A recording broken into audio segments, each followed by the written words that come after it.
Je m'appelle Victor Cisco, je suis un homme de 32 ans, 1m86, 82 kg, cheveux courts, bruns, yeux à iris bleu-gris percés d'une pupille noire, de laquelle partent des centaines de stries plus clairs et plus foncées, comme un rayon de soleil d'ébène.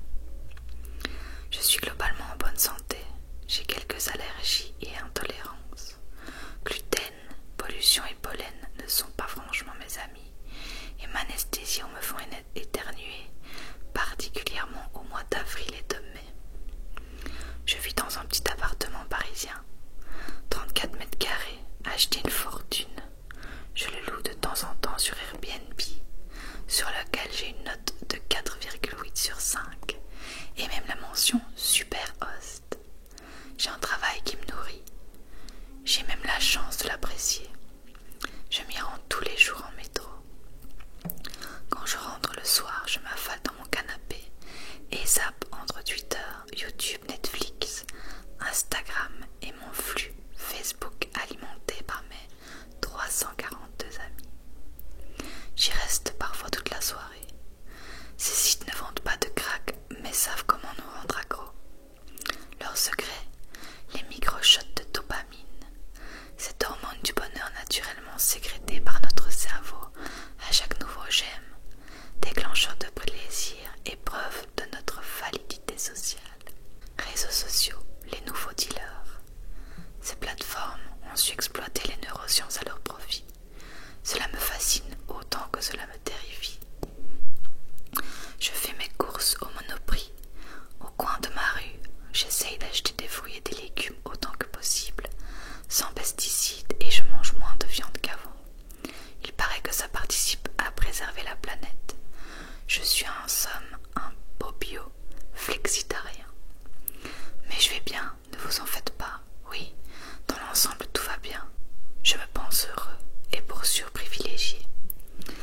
Je n'ai pas un physique d'athlète, sans être pour autant chétif. Je n'ai jamais réellement apprécié le sport. J'ai bien eu comme tout le monde quelques phases aiguës de la salle de muscu, des séances de crossfit, voire même de foot en salle. Mais cela dure généralement quelques semaines, quelques mois tout au plus. Puis arrive toujours ce moment où les sensations physiques me ramènent à la réalité matérielle, à cette enveloppe osseuse, musculaire et nerveuse qu'on appelle le corps. C'est lui qui à chaque fois me ramène à des sensations assez douloureuses, celles du dur, de l'atome, de la molécule et de la chair. Je me passerai bien de toute considération matérielle, vivre dématérialisé, le rêve impossible. Alors, pour m'en approcher, je n'ai gardé que l'essentiel, à commencer par mon corps, mine de rien bien pratique. Puis j'ai revendu 90% de mes vêtements, de mes livres, CD, DVD, figurines et autres ustensiles et objets de déco qui prenaient autant de place dans mon appartement que dans mon esprit. Moins j'ai de bagages et mieux je me porte.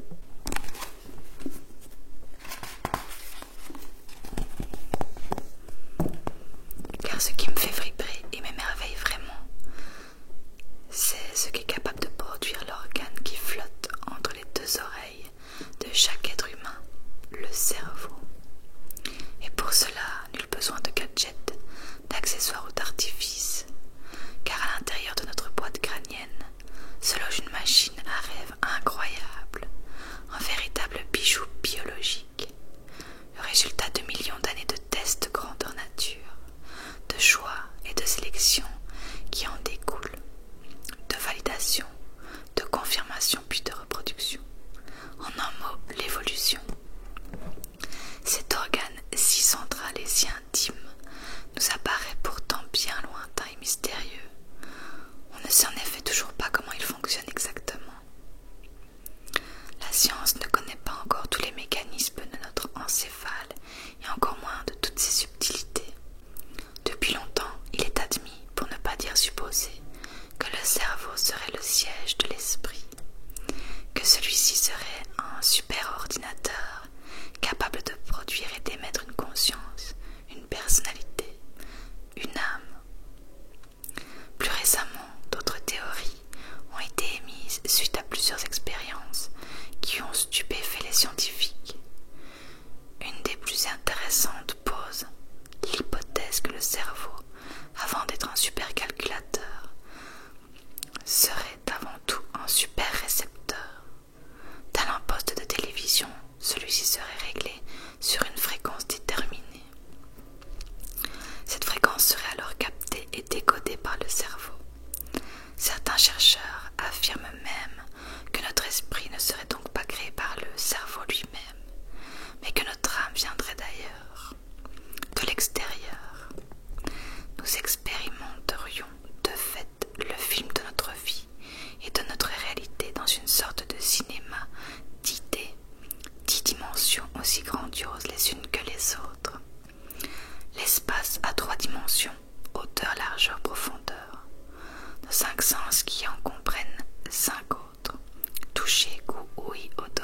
questions sur la vie, l'existence, la réalité et la réalité de la réalité depuis que je suis en âge de m'en poser. Par la suite, les questions sur les relations humaines, l'éducation, l'apprentissage, l'inné, l'acquis, l'influence, l'intuition. Qu'est-ce qui détermine vraiment ce que nous sommes? Et d'ailleurs, sommes-nous vraiment? En tant qu'être humain, que sommes-nous en mesure d'accomplir? Que sommes-nous capables de vivre? Est-il possible de modifier notre réalité? Avec assez d'envie, de volonté, de courage et de motivation, pouvons-nous tous forger notre propre destinée, comme le prêchent tous ces livres de développement personnel? Et quel est ce langage, cette dernière dimension que l'on appelle les émotions? D'où viennent-elles vraiment? Et quel est leur rôle précis? C'est avec toutes ces questions en tête que je suis arrivée un soir de décembre à Édimbourg, capitale de l'Écosse. À cet instant, je ne savais pas que j'allais repartir avec de nouvelles, bien plus profondes et nombreuses encore. Lorsque j'ai vu passer dans mon flux Facebook le message d'une de mes connaissances qui annonçait l'ouverture des inscriptions, j'avais été interpellée par son enthousiasme mêlé de déception. L'idée de ne pas pouvoir assister au stage auquel je m'apprête à participer semblait l'affecter de manière assez surprenante. Je ne peux malheureusement pas y aller cette fois-ci, mais toute personne qui s'intéresse aux neurosciences et au fonctionnement de notre cerveau devrait s'inscrire sans hésiter une seconde. J'envie secrètement les psychonautes qui auront la chance de naviguer en état inconnu de conscience, et je leur souhaite de belles découvertes. Pour moi, ce sera une prochaine fois, je l'espère. Voici le lien pour vous inscrire, si cela vous intéresse. J'avais alors cliqué et découvert l'Institut de recherche des états modifiés et augmentés de conscience. Avec mes gros sabots et préjugés d'homme occidental, j'ai, pour être honnête, d'abord cru à un obscur organisme aux limites de la secte et ouvert uniquement aux hippies de tout poil. J'avais déjà en tête des images de cérémonies mystiques pendant lesquelles les gens dansaient autour d'un grand feu de joie, dans une transe collective provoquée par quelques psychotropes plus ou moins répertoriés. J'ai de nouveau eu la preuve qu'il ne faut pas s'arrêter à la première impression. Curieux, j'ai continué mon exploration et mes recherches sur l'IREMAC et découvert que cet institut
soudain perdre l'équilibre. Elle tente de le reprendre enfin, telle une statue de cire qui vacille. La chute en arrière ne dure que quelques secondes. Celle-ci semble pourtant lui durer une éternité, moment suspendu. Son corps tétanisé touche enfin la surface pour s'enfoncer doucement dans les 70 centimètres d'eau du bord de mer. Quand le corps ne répond plus, c'est juste assez pour s'y noyer. À l'horizontale, Emma sent progressivement l'eau monter et lui remplir les oreilles. Les sons autour d'elle s'étouffent et disparaissent pour laisser place au rouillis sourd des vagues et des galets. Les yeux grands ouverts, elle s'enfonce encore plus profondément et entend bientôt les battements de son cœur. Elle aperçoit quelques secondes le ciel bleu teinté de l'oranger, du soleil couchant avant que l'eau ne trouble sa vision. Sous la surface, les sensations sont différentes. Un flottement précède le choc amorti du crâne sur le sol sableux. Instant hors du temps. Puis vient le moment tant redouté d'inspirer, alors qu'en temps normal celui-ci est libérateur. Ici et maintenant, pour Emma c'est un véritable supplice. Elle sent l'eau salée lui remplir la bouche, le nez, les bronches, les poumons. Le sel lui brûle la gorge et les narines. Sous l'eau, Emma hurle intérieurement, la douleur aiguë qui fait tressaillir et convulser son corps. Ce sont bien les seuls mouvements dont il est capable à ce moment précis, car il réclame sa dose d'oxygène. Mais rien ne vient. Ses poumons sont bien incapables d'extraire quoi que ce soit du liquide salé qui les envahit. Après plusieurs minutes, affaiblie par le manque, le cœur cesse ses battements. Emma prend alors conscience que ce tempo intime, considéré comme normal, acquis, presque dû, est en réalité fragile, bien loin d'être éternel. Alors que ses carotides semblaient prêtes à exploser il y a encore quelques secondes, celles-ci sont désormais tues. C'est étrange de ne plus ressentir son pouls. La douleur est intense, mais Emma sait que cela ne va pas durer. Car même si son cerveau n'est plus irrigué, celui-ci a déjà ordonné la libération de toutes les endorphines dont le corps dispose. Pour la soulager, la dose maximale est prescrite. Cela lui permet déjà de vivre l'expérience de manière plus soutenable. Puis, une seconde plus tard, blottie au cœur de l'encéphale d'Emma, la glande pinéale s'active. Doucement d'abord, comme si celle-ci hésitait à se mettre en marche et à accepter son véritable rôle. Comme si la petite glande mystérieuse mesurait elle-même la gravité de l'instant. Elle prend une seconde pour se donner du courage et de l'élan. Puis, plus d'hésitation possible, plus de temps à perdre, il faut y aller. La pinéale libère alors une substance délicieusement puissante appelée DMP. Cette hormone porte également un autre nom, l'hormone de la mort. En un éclair, la substance se répand dans tout le corps. Alors tout devient plus doux, plus calme, plus agréable. La brûlure du sel s'évanouit, les tressaillements faiblissent, les convulsions cessent. Sous l'eau, les ondulations de la surface captivent Emma. Les mouvements des vagues et du courant la bercent. Puis la luminosité du ciel s'intensifie. Bleu ciel, blanc. C'est fort, de plus en plus fort. Emma est éblouie, ses paupières doucement se ferment. Pourtant l'intense lumière blanche, elle, ne faiblit pas. Plusieurs émotions se mélangent alors, la surprise, la panique, la tristesse. Mais elle s'efface bientôt pour peu à peu laisser place à une étonnante sérénité. Emma est soudain rassurée. La sensation du sable mouillé, froid et râpeux s'est métamorphosée en un cocon, cotonneux et chaleureux, à l'exacte température pour qu'elle se sente parfaitement bien. Après quelques instants de bien-être absolu, Emma se sent alors remonter à la surface. Mais elle sait que ce n'est pas son corps qui remonte, non, il est impassiblement immobile au fond de l'eau, alors que son esprit, lui, s'envole. Il monte doucement, encore et toujours, puis, à 9 ou 10 mètres au-dessus de la surface de l'eau, Emma aperçoit la plage, les pins,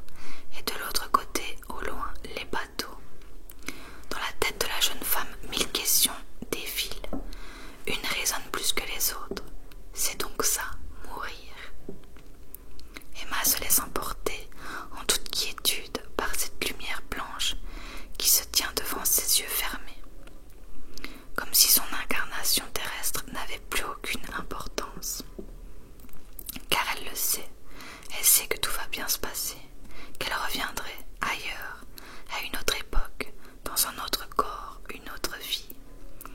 Peut-être même qu'en cherchant bien, qu'en explorant plus profond d'elle-même, plus tard, elle se souviendrait intimement de cette vie qu'elle est en train de quitter. C'est du moins ce qu'elle espère de toutes ses forces à cet instant. Mais pas tout de suite. Non, elle ne va pas revenir tout de suite, car son intuition lui chuchote qu'elle va d'abord se reposer de sa vie d'Emma. Prendre le temps, dans un espace-temps différent. Elle se laisse alors glisser dans une faille lumineuse et chaleureuse, sans même se retourner. Pure conscience, libérée de son vaisseau charnel, son esprit s'allège et s'élève encore. Elle accepte son destin, vole et vogue vers l'inconnu, sans peur, sans douleur. Mais un élastique invisible arrive soudainement à son point de tension maximale. Une étrange sensation la retint alors et la tire violemment vers le sol pour la ramener brutalement dans son corps. Que se passe-t-il? Toutes les sensations de l'eau salée l'ayant envahi reviennent en un battement de cœur, car il s'est remis à battre. Son instinct lui ordonne d'expulser l'eau contenue à l'intérieur de ses poumons. Comme un réflexe inconscient, son corps s'exécute. Le retour au physique est atroce et douloureux, la pire des sensations qu'elle n'ait jamais connues. Difficilement, Emma reprend doucement conscience de la réalité qui l'entoure. Allongée sur le dos, elle se trouve sur la plage et réalise qu'un homme l'a secourue de justesse, avant que son voyage vers l'inconnu ne soit irréversible. La vision floue, elle distingue cependant les quelques nuages qui moutonnent le ciel. La jeune femme sent le sable sec sous les doigts de sa main droite. Elle les y enfonce profondément, puis le serre au creux de son poing, comme pour s'ancrer à nouveau à la matière. D'abord tétanisée, elle reprend peu à peu le contrôle de sa respiration et de ses mouvements, puis devine quelque chose dans sa main. Emma l'ouvre doucement. Le sable blanc laisse alors apparaître un galet ocre au reflet doré. Il a la forme d'un cœur parfaitement sculpté par les vagues. Souvenir apporté de son étrange voyage. Hagarde, déboussolée mais vivante, Emma est bel et bien de retour sur terre. Avec une faculté étonnante en guise de cadeau, la femme parle désormais couramment le japonais. Comme nombre de personnes ayant vécu ce qu'on appelle une expérience de mort imminente, Emma raconte dans un de ses livres que ce jour a évidemment bousculé sa vie. Qu'a-t-elle vécu? Pourquoi n'a-t-elle pas ressenti la peur de l'inconnu, de l'étrange, de la mort? Pourquoi cet instant de flottement si déroutant mais aussi si agréable? Pourquoi cette impression si familière? Et surtout, pourquoi et comment peut-elle désormais parler japonais alors qu'elle ne s'est jamais intéressée au pays du soleil levant? Après son EMI, Emma veut apporter des réponses à toutes ces questions. C'est dans cette optique qu'elle décide de tout recommencer à zéro afin d'étudier ce qui flotte à l'intérieur de la boîte crânienne de l'être humain, notre cerveau. Neurosciences, psychologie, mécanismes de cognition, mais aussi philosophie et théologie. Après avoir obtenu 2 doctorats à l'âge de 25 ans, elle crée l'IREMAC,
Si la science actuelle ne peut rien prouver quant à une hypothétique vie après la mort, la convergence des témoignages des patients ayant vécu une expérience de mort imminente reste cependant troublante.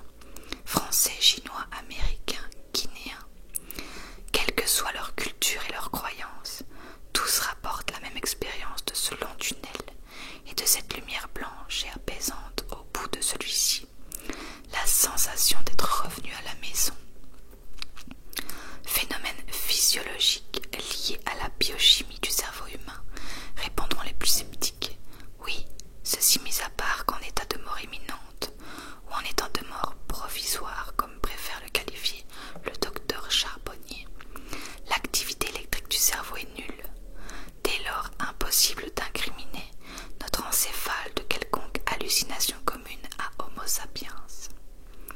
Dans ces conditions, bien difficile également de soutenir la théorie collectivement admise qui consiste à dire que le cerveau serait le siège de la conscience. Car sans activité électrique neuronale, cette logique voudrait qu'il n'y ait plus de conscience possible. Or, alors même qu'elles étaient en état de mort clinique et que leur cerveau ne fonctionnait plus, les personnes relatant leur EMI sont bel et bien revenues avec des souvenirs très lucides de leurs songes vers l'au-delà, et parfois même le souvenir détaillé et avéré des événements s'étant déroulés autour de leur corps sans vie, comme celui du personnel médical s'afférant dans la chambre d'hôpital par exemple. Si l'hypothèse selon laquelle la conscience et les souvenirs sont localisés dans le cerveau était exacte, il ne pourrait y avoir aucun signe de conscience au moment où le cerveau ne manifeste plus d'activité. Cette découverte nous contraint à reconsidérer la relation entre cerveau et conscience, explique le docteur Pim van Lommel, cardiologue et spécialiste des EMI de l'université d'Utrecht. Après avoir mené une étude portant sur 344 survivants d'arrêt cardiaque, les conclusions de Van Lommel sont sans appel. Il faut reconsidérer l'hypothèse du cerveau créateur de conscience et plutôt envisager celui-ci comme un récepteur